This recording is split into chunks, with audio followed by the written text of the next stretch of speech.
Добрый день, уважаемые телезрители! Сегодня на нашей площадке АПИПШ мы поговорим о коучинговом подходе в системе образования. И гость нашей программы – заместитель генерального директора компании «Виноводы Абхазии», преподаватель ВАГУ дисциплины «Стратегическое мышление», а также автор проекта «Будущее я моего ребенка» Астанда Сацба. Астанда, добрый день. Благодарю вас за то, что вы согласились принять участие в нашей программе. Спасибо вам, что позвали. Я с удовольствием отвечу на ваши вопросы. Астанда, расскажите немного о себе и почему вы занимаетесь коучингом. Коучинг – это как образ мышления. Как вы сказали в начале, я преподаю стратегическое мышление. У меня это было как-то вот с детства. Я сразу видела, куда я держу путь, какой я результат хочу получить. Вот этому образу мышления я и хочу научить наших учителей, родителей в Абхазии, чтобы мы все вместе смотрели в какое-то одно общее будущее. Роль учителя в жизни учащегося, роль родителя в воспитании ребенка, воспитание детей через воспитание себя. Она огромная, эта роль, потому что все, что ребенок знает и умеет, это же, конечно, мы, его окружение, это мы, родители, это мы, учителя в школе. Больше ребенку неоткуда взять эти знания, да, эти умения. И есть какая-то определенная программа, которую ребенок в школе, то есть пока зреет, должен научиться, чтобы мы его готовы отпустили во взрослую жизнь. И примером, конечно, первая наша роль – это пример, как мы себя ведем, как мы рассуждаем, как мы относимся к той или иной ситуации. Дети с нас это все считывают. Это как родитель, это как учитель. Я даже знаю, есть такая фраза: мы должны спать для примера. Даже во сне мы должны быть образцом для своих детей, образцом для подражания. То есть поэтому роль родителя и учителя, она просто колоссальная. Как развивается взаимное доверие детско-родительских отношений? Спасибо за вопрос. Это очень тоже важный элемент во взаимоотношении, потому что если нет доверия, не будет никаких взаимоотношений, как вы понимаете. Доверие нужно как строить? Сначала нужно увидеть мир глазами ребенка. Взрослому нужно увидеть мир глазами ребенка и услышать его боль, его проблему, и увидеть его ситуацию. И когда ребенок понимает, что он услышан, и когда ребенок понимает, что проблему сейчас будут решать так, как чтобы ему было в пользу, то тогда ребенок начинает доверять взрослому человеку. То есть это уже взаимоотношения следующие, это как начать дружить с ребенком. То есть как относиться к ребенку, чтобы это была именно дружба. Например, вот когда подъезжаешь в супермаркет и идешь в магазин и говоришь: я иду в магазин, если с тобой друг и подруга, да, и она говорит: а я с тобой, ты ей отвечаешь: ну пошли. А если это ребенок, подожди, посиди, я сейчас быстро туда и обратно. Все это уже не дружеские отношения. То есть замечать вот такие моменты и именно как к другу, то есть с уважением к его желанию относиться к ребенку. И тогда будет очень доверительное отношение, и тогда будут очень открытые взаимоотношения. И ребенок, когда у него будет какая-то проблема, он придет именно к вам, а не будет искать где-то на стороне решения, как это сделать, или принимать какое-то на основе импульса, какое-то первое пришедшее на ум решение. То есть он придет к своему другу, то есть к вам. Какие условия необходимо создавать для ребенка, где он будет чувствовать поддержку, доверие и взаимопонимание? Ну, я практически вот только что, да, это был ответ, это вот те дружеские отношения, и когда есть дружеские отношения, да, то есть первая роль — это образец для подражания, вторая роль — именно дружеские отношения, и только тогда ребенок откроется для того, чтобы услышать то, что говорит взрослый человек. То есть это уже роль наставника, мы должны играть, выполнять эту роль во взаимоотношениях со своим ребенком. И именно вот такой порядок ролей открывать и играть очень важно. То есть сначала я образец для подражания, потом я с уважением отношусь к нему, к его желанию, к его потребностям, и только поняв и увидев мир его глазами, я только потом могу давать обратную связь или какой-нибудь совет. И только так это работает, только по этой схеме. Как правильно воспитать ребенка в современных условиях, при этом не теряя традиции? Традиции — это наша больная тема, да, можно сказать. Ой, он будет очень большой ответ, долгий, приготовьтесь. Смотрите, на основе традиции лежат ценности.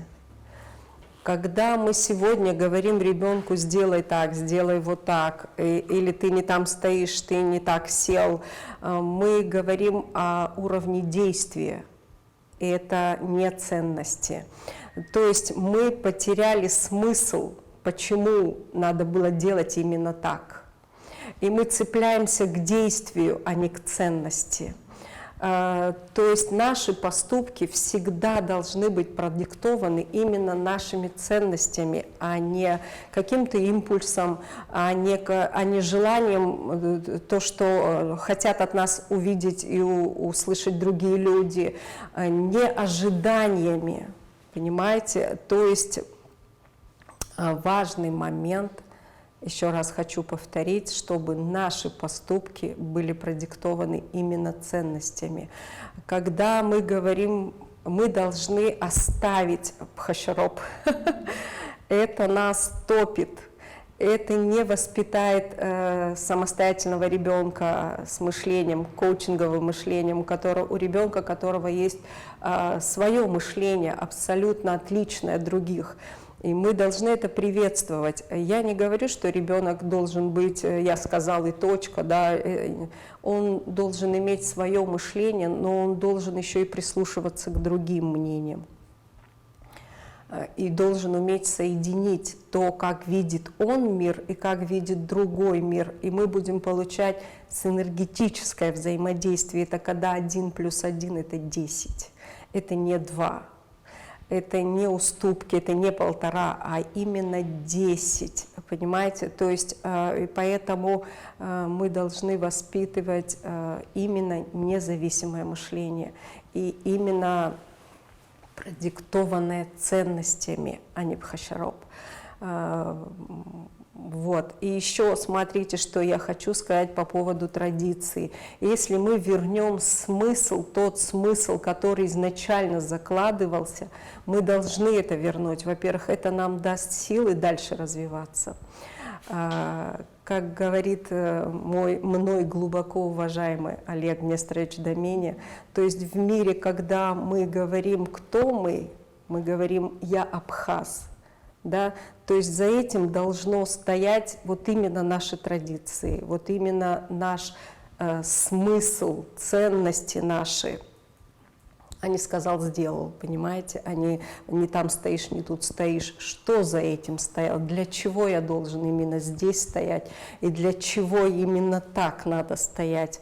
То есть за этим стоит смысл. И посыл, мотивация ребенок должен знать и уметь.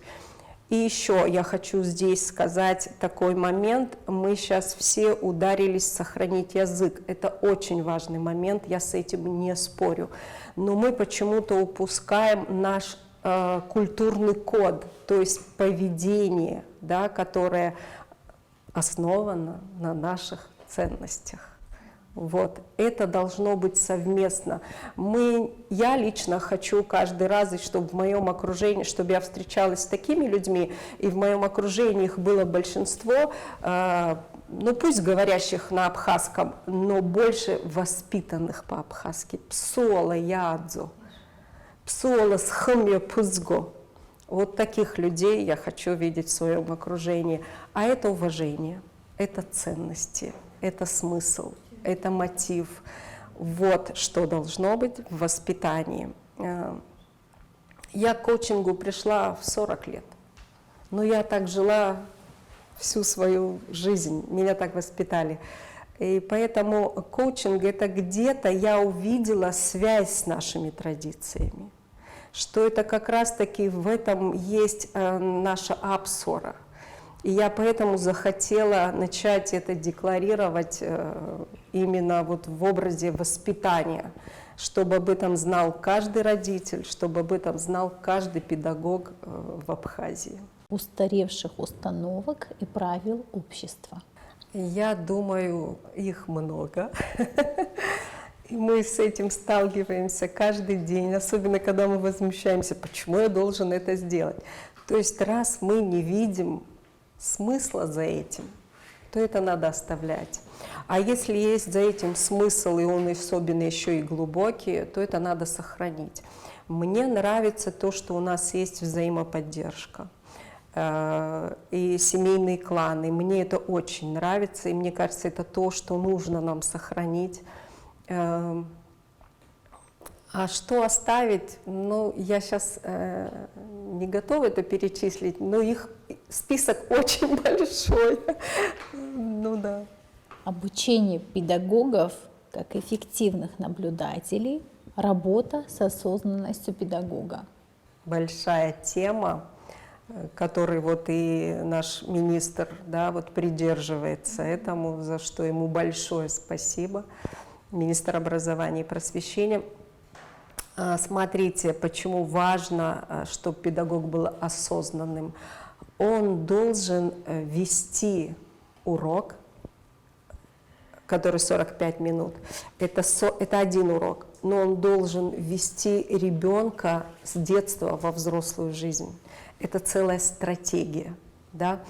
И поэтому здесь именно осознанность педагога играет огромную роль. Он должен понимать, что ответственность лежит на нем, а не на ребенке. У нас очень часто он не делает уроки, у нас очень часто я говорю, он не понимает. То есть это все означает, что вот как только мы начинаем винить ребенка в этом, это означает, что мы ответственность перекинули на него. Я не говорю, что на нем нет ответственности. На нем, конечно же, тоже есть ответственность.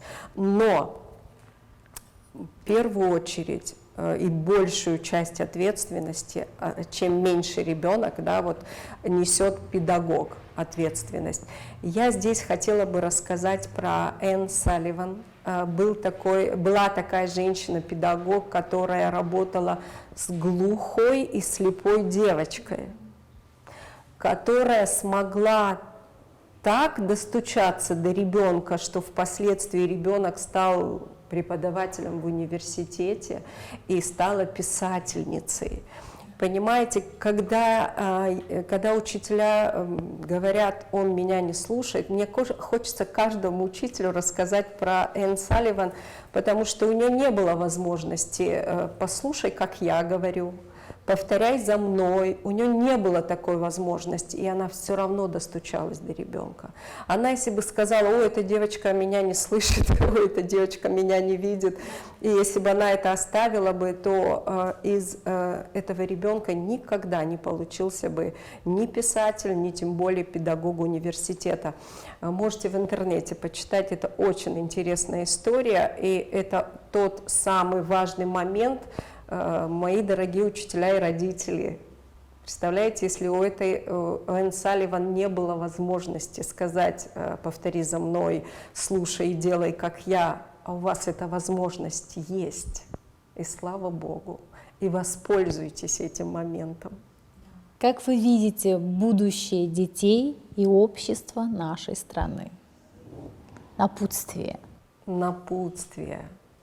Развивайте стратегическое мышление все, потому что все, кто этим обладают, это уже куча исследований проведено и доказано, что все, кто видят стратегическое мышление, все, кто умеют спланировать туда путь, прийти к этому, то есть приблизить это будущее к себе, это методы успешных людей. Я просто надеюсь, я даже думаю, если мы все вместе возьмемся за эту проблему, мы обязательно ее решим, потому что воспитание ребенка – это стратегическое важное в каждой семье и в любой стране, мне кажется. Это должна быть политика государства и политика семьи, воспитание ребенка. Какие ваши действия на данный момент могут принести самые большие результаты в жизни общества? Спасибо. Вот мы сейчас планируем с Иналом Габлия, министром образования. У нас есть, то есть план, как я могу помочь передать свои знания и учителям, и воспитателям в садиках. И, надеюсь, нам не помешает пандемия, и мы начнем эту работу и будем работать. Спасибо за это приглашение, и за то, что меня позвали, да, за эту возможность. Астанда, выражаю искренние слова благодарности за возможность и время принять участие в нашем проекте. Дорогие зрители, напоминаем вам о том, что на нашей площадке АПИПШ у нас сегодня была в гостях Астанда Сацба, заместитель генерального директора по управлению персоналом в компании «Виноводы Абхазии», преподаватель Абхазского государственного университета дисциплины «Стратегическое мышление», а также автор проекта «Будущее я моего ребенка». До новых встреч!